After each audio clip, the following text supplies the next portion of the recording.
Your Excellency, Mr. President, and distinguished First Lady, Ekabo Shadani.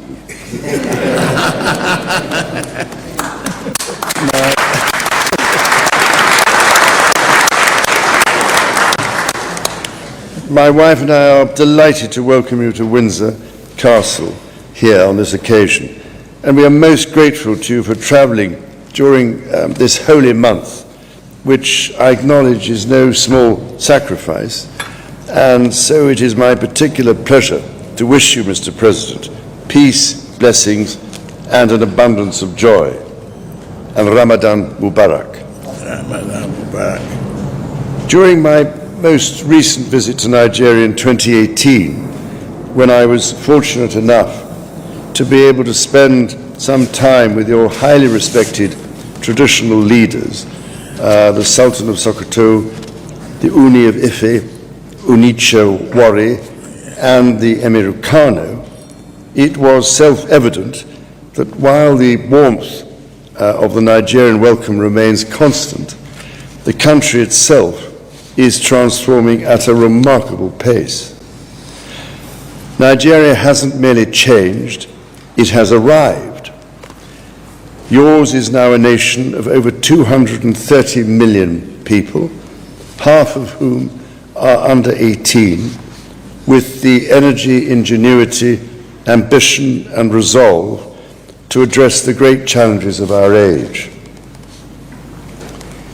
We in the United Kingdom are blessed that so many people of Nigerian heritage, having chosen Britain as their home, are now at the heart of British life through excelling at the highest levels of business, technology, academia, law, science, sport, literature, and the arts. I have met so many of these quiet heroes in our schools, businesses, National Health Service, and universities, including countless young people who have flourished through the work of my King's Trust over the last 50 years. Only last week, I was delighted to host a rather lively group of them for a jollof and tea party at St. James's Palace. I was firmly assured that the jollof was only the best, Nigerian, of course.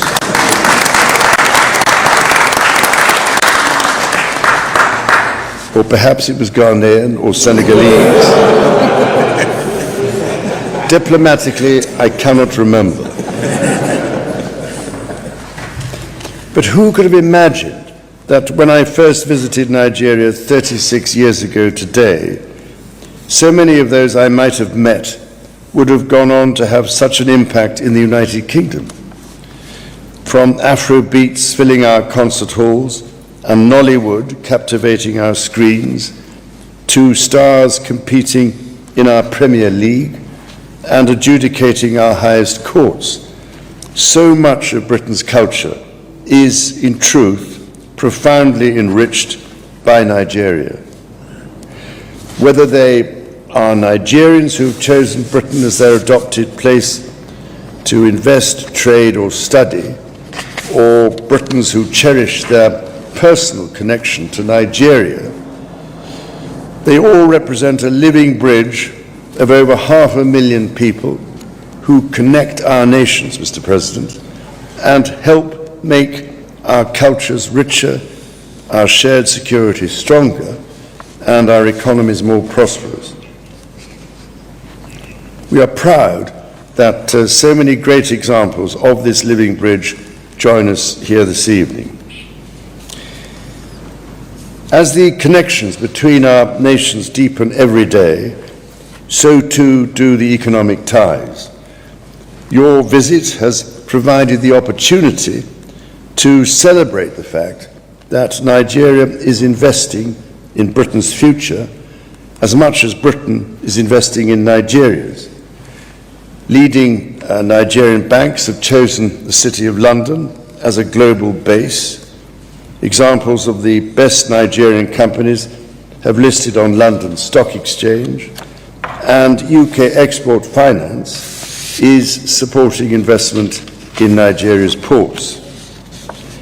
In education, British schools and universities are opening their doors in Nigeria, and British and Nigerian technology companies are forming ever closer partnerships.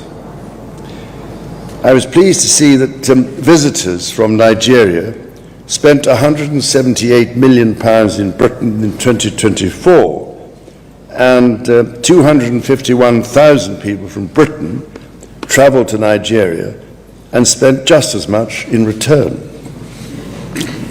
And in January of this year, Nigeria became the United Kingdom's biggest export market in Africa. And whilst I hear that in Nigeria, the phrase "made in UK" has always symbolized the highest quality, it evidently now has a distinctively Nigerian flavor. The friendship between our two countries, Mr. President, is a partnership of equals that has brought us both enormous benefits. It has been described to me as a deeply spiritual connection beyond churches and mosques, a deep bond through which we have strengthened our shared security, ensured our economies are more prosperous, and empowered each other to believe in a more hopeful future. The many dynamic connections between our two nations have deep roots, and yet I do not pretend that those roots are without a shadow. There are chapters in our shared history that I know have left some painful marks. I do not seek to offer words that dissolve the past, for no words can. But I do believe, as I know you believe, Mr. President, that history is not merely a record of what was done to us. It is a lesson in how we go forward together to continue building a future rooted in hope and growth for all, and worthy of those who bore the pains of the past. This afternoon, in another part of the castle, Mr. President, you and I witnessed one such example of how we are learning from one another when we met leaders of the British Christian and Muslim communities. The gathering was a deeply meaningful symbol of what Nigeria has long shown, that people of different faiths can, do, and must live alongside one another in peace, in harmony, and in shared purpose.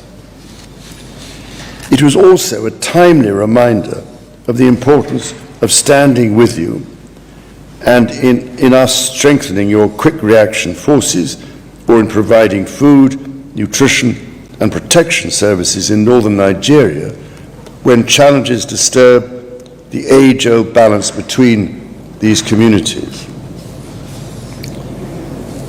Your nation, Mr. President, is an economic powerhouse, a cultural force, and an influential diplomatic voice from a continent that is playing an increasingly important role in the world. In a vastly interconnected global environment, one that is changing at unimaginable speed, that leadership brings responsibility and opportunity. I heed the Yoruba wisdom, and forgive me if I say it in English, that rain does not fall on one roof alone.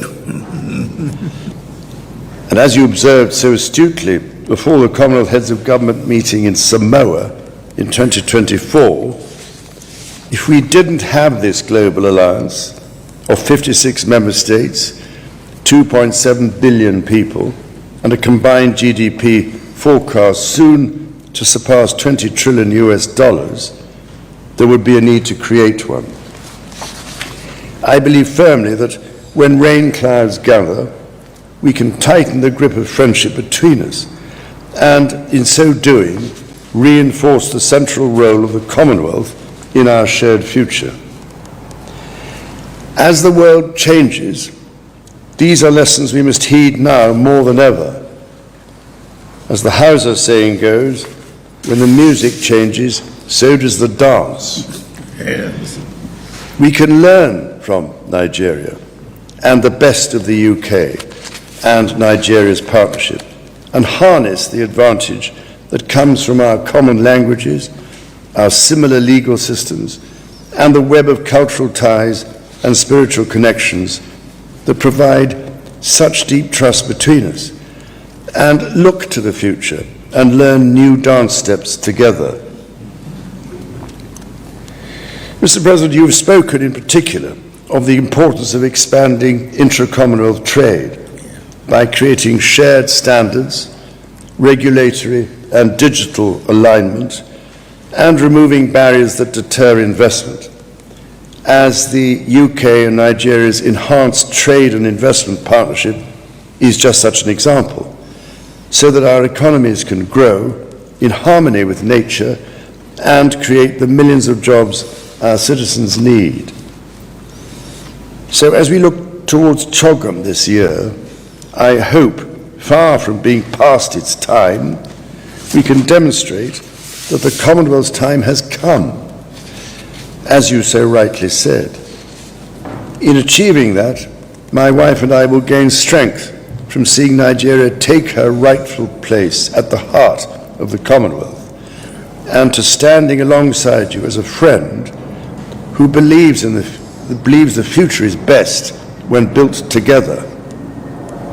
As the Igbos say, knowledge is never complete, two heads are better than one. So as I close, Mr. President, in anticipation of Eid al-Fitr in Nigeria and across the world, I can only wish you and the millions of Muslims in our countries Eid Mubarak. And in doing so, let me propose a toast to the President and people of Nigeria. Niger no day carry last.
Your Majesty, King Charles III, Queen Camilla, Prince William, the Prince of Wales and Duke of Cornwall, and Catherine, the Princess of Wales. Distinguished guests, ladies and gentlemen. This is not Nigeria, no they carry last. It is a very splendid moment. It is with the profound honor to stand before you today, representing the people of Nigeria as we reaffirm the enduring bonds of friendship, history, and shared purpose that have united our two nations for several centuries. Allow me first to express my sincere appreciation to Your Majesty and to Her Majesty, the Queen, for the warmth and generosity extended to me, my wife, Oluremi, and the Nigerian delegation.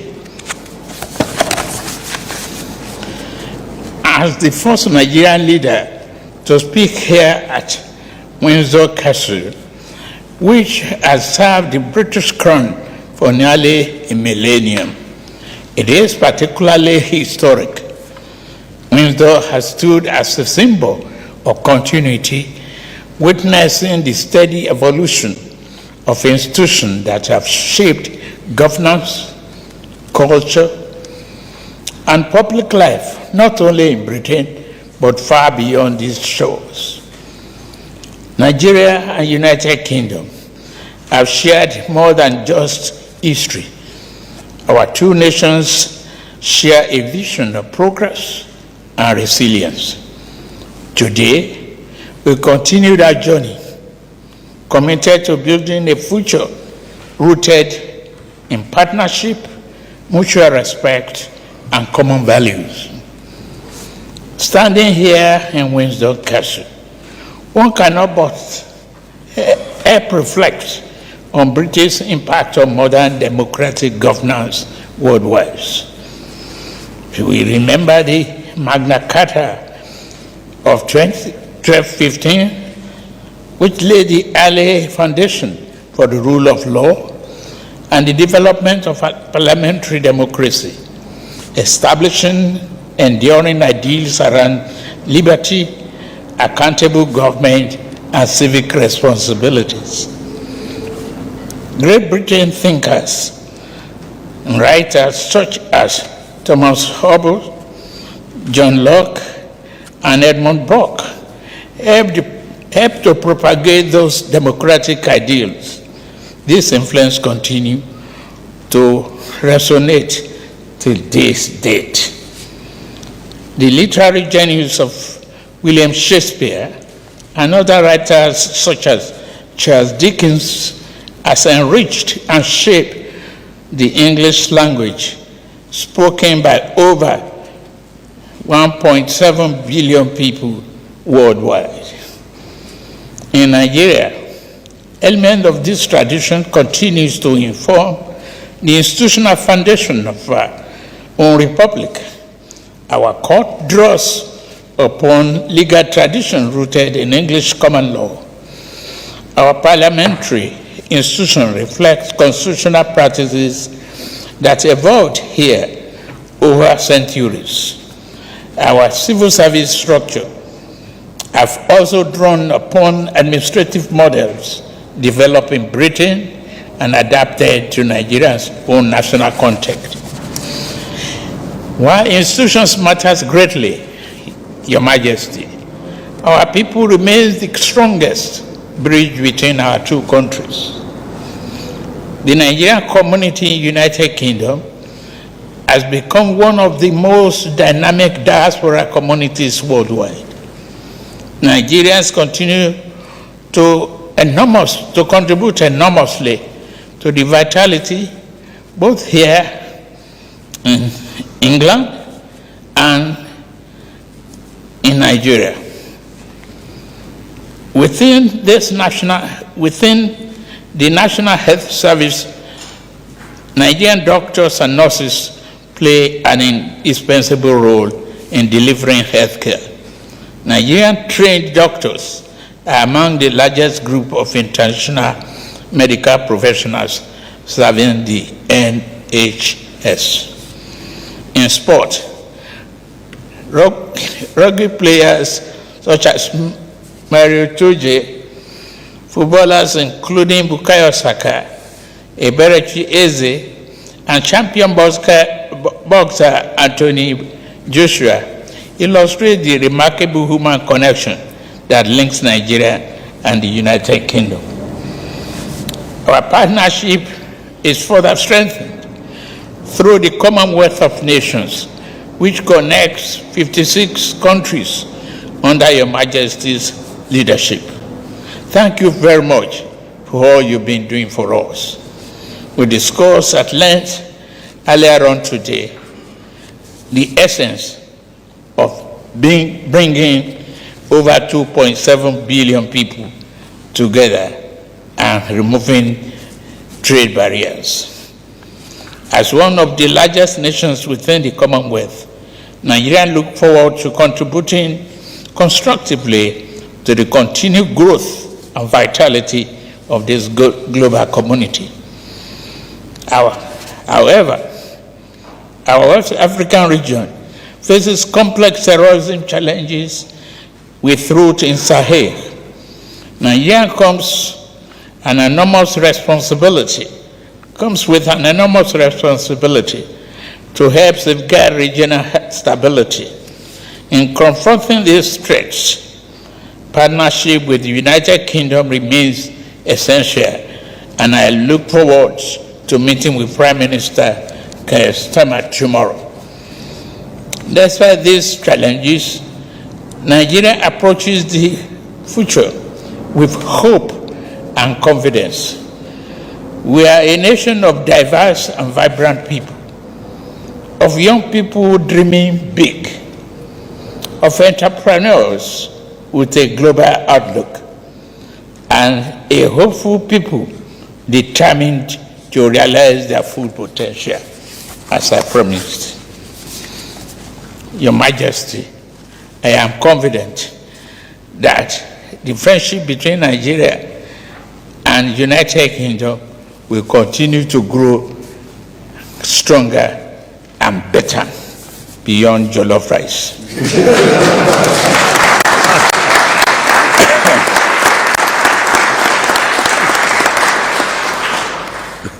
Finally, Your Majesty, I want to express Nigeria's deep gratitude to the great nation, this great nation, for the refuge and support extended during the dark years of military dictatorship.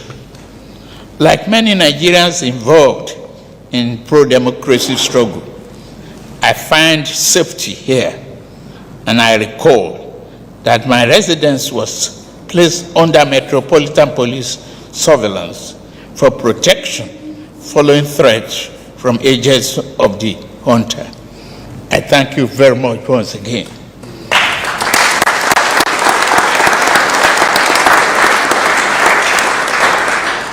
That solidarity remains etched in our collective memory, and it is deeply humbling for me to stand here before you, Your Majesty, today as the President of Democratic Nigeria.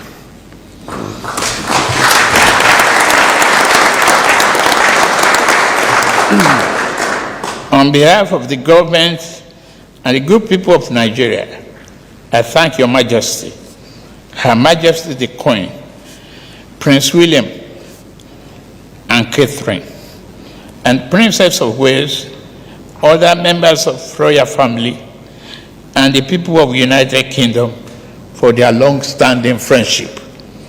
Nigeria will not carry last. Your Majesty, Your Royal Highnesses, ladies and gentlemen, in the spirit of that friendship and our shared destiny, I invite you all to raise a glass with me.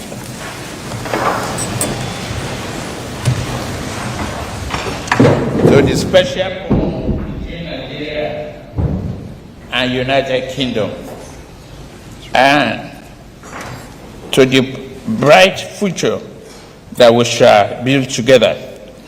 God bless His Majesty, the King. God bless Nigeria. God bless United Kingdom. And thank you very much.